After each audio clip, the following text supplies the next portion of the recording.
इस कहानी की शुरुआत में हम एक साइंटिस्ट को देखते हैं जो अपनी लैब में डिफरेंट टाइप्स के पपेट को बनाता है। वो उन पपेट्स को बनाने के लिए कुछ रोबोट्स के पार्ट यूज करता है और फिर वो उस पपेट को एक वायर से अटैच करके वहीं पे लटका देता है और साथ ही उस पपेट को वो एक गैजेट से कनेक्ट करता है जिससे उस गैजेट में रोशनी होती है और तभी वो पपेट जिस रस्सी से लटका हुआ था वो अचानक से टूटकर नीचे गिर जाती है।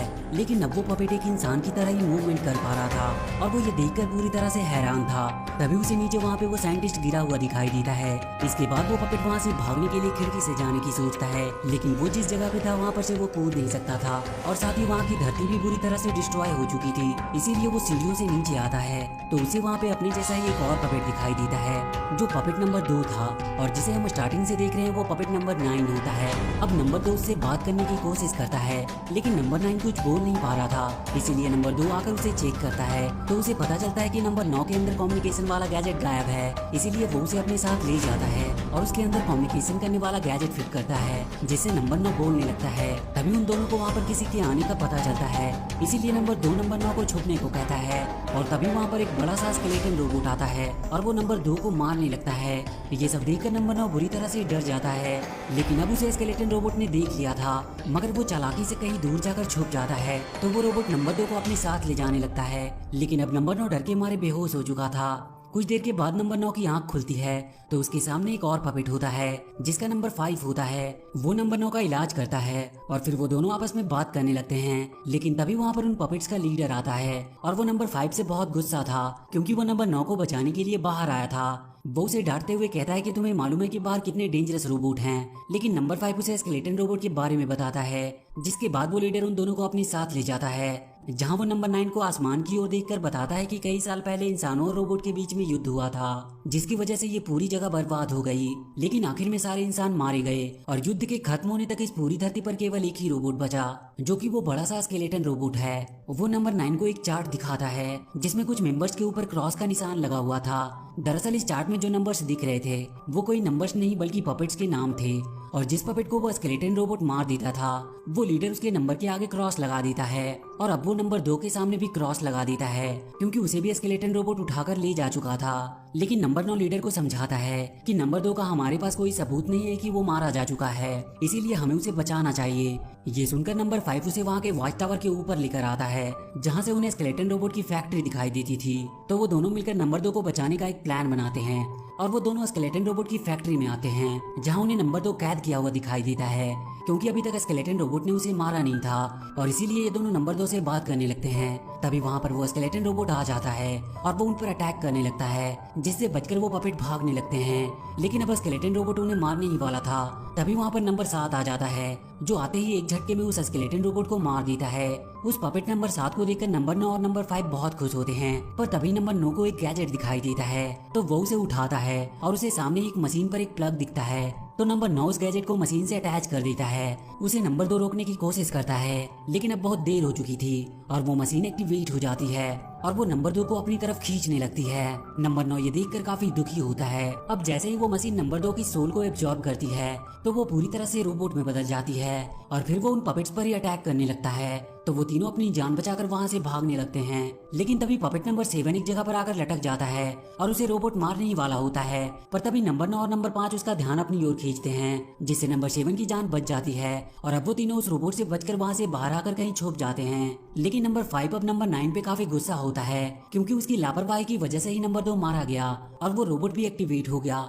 लेकिन नंबर 7 उन दोनों को समझाकर वहाँ से ले जाता है। इधर फैक्ट्री में उस रोबोट ने अपने जैसा ही एक और रोबोट बनाया था जो कि उड़ भी सकता था। आगे हम उन तीनों को एक लाइब्रेरी में देखते हैं। तभी वहाँ पर 2 ट्विंस रोबोट्स आते हैं और वो उन तीनों को अपने साथ लेकर एक कमरे में जाते हैं जहाँ वो ट्विंस उन तीनों को फ्लैशबैक में दिखाते हैं जिसमें साफ साफ दिखाई दे रहा था कि इंसानों ने रोबोट्स को अपने फायदे के लिए बनाया था। लेकिन रोबोट्स ज्यादा इंटेलिजेंट होने की वजह से वो इंसानों पर राज करना चाहते थे, इसीलिए इंसानों और रोबोट्स के बीच में युद्ध शुरू हो गया था। ये सब देखकर नंबर 9 पूरी तरह से हैरान था। अब वो एक ड्राइंग बनाता है जिसे देखकर नंबर 5 कहता है कि ऐसी ड्राइंग हमारा एक दोस्त भी बनाता है तो उन्हें उस ड्राइंग का कुछ कनेक्शन लगता है। लेकिन अब वो वापस लीडर के पास जा नहीं सकते थे क्योंकि अब वो बाहर जो आ गए थे और लीडर इसकी परमिशन कभी नहीं देता था। मगर नंबर 9 कहता है कि हमें लीडर के पास जाना चाहिए जिससे हमें पता चल सकता है कि इस ड्राइंग का स्केलेटन रोबोट के साथ क्या कनेक्शन है। अब वो लीडर के पास आते हैं जहाँ उन्हें उसका बॉडीगार्ड पकड़ लेता है और इसके बाद वो लीडर उन पे काफी गुस्सा करता है और वो नंबर 9 को ब्लेम करते हुए कहता है कि जब से वो यहाँ पर आया है उन पपेट्स पर पर मुसीबत ही आ रही है।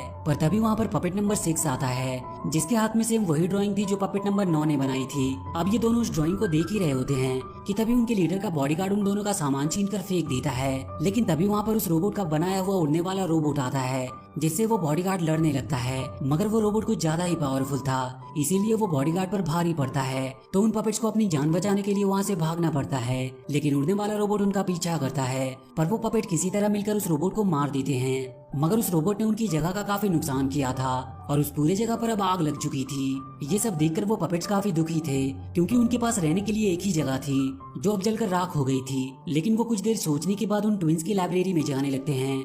वहीं फैक्ट्री में वो रोबोट अपने उड़ने वाले रोबोट की हालत देखकर दुखी होता है। तभी उसकी नजर पपेट नंबर 2 के बॉडी पर पड़ती है। इधर वो पपेट्स ट्विंस की लाइब्रेरी में पहुंच गए थे, तो पपेट नंबर 9 और 5 पपेट नंबर 6 के साथ उस ड्राइंग की बात करने लगते हैं, जिसे उनका लीडर सुन लेता है। तो वो पपेट नंबर 9 से कहता है कि अगर तुम्हें अपनी जान प्यारी है तो हमारी तरह छुप कर रहो। इसके बाद लीडर उन्हें नंबर 2 का एग्जाम्पल देते हुए कहता है कि नंबर 2 भी तुम्हारी तरह फिजूल की बातें करता रहता था और उसका अंजाम तुम लोगों ने देख ही लिया कि क्या हुआ। लेकिन यहाँ पर नंबर 9 को लीडर के ऊपर थोड़ा शक होता है और अब उसे पूरी बात समझ में आती है कि लीडर ने इसीलिए नंबर 2 को बाहर भेजा था, जिससे कि वो मारा जा सके। और ये देखकर बाकी के पपेट उसकी तरह सोचना बंद करे। फिर नंबर 9 लीडर से सच उगलवाता है, तो लीडर कहता है कि उसे ऐसा इसीलिए करना पड़ा क्योंकि इससे बाकी के पपेट्स की जान बच सकती थी। ये सुन के नंबर 7 लीडर के गले पर गुस्से में अपना वेपन रखता है, तो नंबर 9 किसी तरह उसे समझाकर शांत करता है। वहीं फैक्ट्री में उस रोबोट ने नंबर 2 की बॉडी को एक मशीन में बदल दिया था और अब वो उनके लीडर के बॉडीगार्ड को हिप्नोटाइज करता है और वो लीडर को पकड़ लेता है। अब इसके बाद वो मशीन नंबर 5 और नंबर 9 को हिप्नोटाइज करने लगती है, मगर नंबर 9 उससे बचकर लीडर को छुड़ाता है और तभी वहाँ पर नंबर 7 आकर उस मशीन का सामना करने लगता है। लेकिन वो मशीन नंबर 7 को अपने साथ ले जाता है, जिसके जाते ही लीडर को होश आता है और वो उन पपेट्स को वहाँ से किसी सेफ जगह पर जाने को कहता है। लेकिन नंबर 9 अपने दोस्तों को मुसीबत में छोड़कर जाना नहीं चाहता था, इसीलिए वो लीडर को वहाँ से जाने के बजाय अपने दोस्तों को बचाने को कहता है। अब वहाँ पर नंबर 2 की बॉडी गिरी हुई थी, वो पपेट उसकी बॉडी को आखिरी विदाई देते हैं और इसके बाद वो उस रोबोट की फैक्ट्री में आते हैं, जहाँ नंबर 9 5 को कहता है कि वो अंदर जाकर नंबर 7 को बचाता है और अगर थोड़ी देर बाद वो लौटकर ना आए तो वो इस फैक्ट्री को उड़ा दे। इतना कहकर वो फैक्ट्री के अंदर चला जाता है और नंबर 5 फैक्ट्री को ब्लास्ट करने के लिए जरूरी सामान इकट्ठा करने लगता है। वहीं नंबर 9 चुपचाप करके रोबोट के पास पहुंचता है, तो वो देखता है कि रोबोट लीडर के बॉडीगार्ड की सोल को एब्जॉर्ब कर रहा है। ये देखकर उसे काफी डर लगता है। अब वो रोबोट नंबर 7 की सोल को एब्जॉर्ब करने वाला था, इसीलिए नंबर 9 उसे फंसाने के लिए एक ट्रैप बिछाता है, जिसमें वो छोटा रोबोट फंस जाता है। जिसके बाद वो नंबर 7 को किसी तरह बचा लेता है। इधर लीडर को लगता है कि रोबोट ने नंबर 9 को पकड़ लिया, इसीलिए वो नंबर 5 से कहता है कि हमें ये फैक्ट्री को अभी ब्लास्ट कर देना चाहिए। लेकिन नंबर 5 को अपने दोस्त पर पूरा भरोसा था कि वो नंबर 7 को बचाकर बाहर ले आएगा, इसीलिए वो लीडर को ऐसा करने से मना कर देता है। पर तभी वहाँ से एक रोबोट गुजरता है जो कि फैक्ट्री के बाहर नजर रख रहा था और तभी वो पपेट्स को देख लेता है, इसीलिए वो अपने बॉस को ये बात बताने के लिए अंदर जाने लगता है। मगर वो पपेट उन्हें रोकने की पूरी कोशिश करते हैं, पर उसे वो रोक नहीं पा रहे थे। लेकिन सही टाइम पर वो लीडर किसी तरह उस रोबोट को रस्सी से बांध देता है और वो नंबर 5 से माचिस की तीली लेकर उसमें आग लगा देता है और वो फैक्ट्री को उड़ाने ही वाले होते हैं। लेकिन इस बार भी नंबर 5 से रोकता है, मगर लीडर अब उसकी कोई भी बात नहीं मान रहा था। लेकिन तभी नंबर 9 7 के साथ वहाँ से बाहर आता है, तो नंबर 5 बॉम्ब में आग लगाकर फैक्ट्री में छोड़ देता है, जिससे वहाँ पर एक बहुत बड़ा धमाका होता है और फैक्ट्री पूरी तरह से जलने लगती है, जिसे देखकर वो पपेट्स काफी खुश होते हैं। लेकिन तभी नंबर 5 फैक्ट्री की तरफ देखता है, तो उसे पता चलता है कि उस ब्लास्ट से उस रोबोट का कुछ भी नहीं हुआ और वो अभी उनकी तरफ आ रहा था, इसीलिए वो अपने दोस्तों को ये खबर बताने के लिए उनकी तरफ भागता है।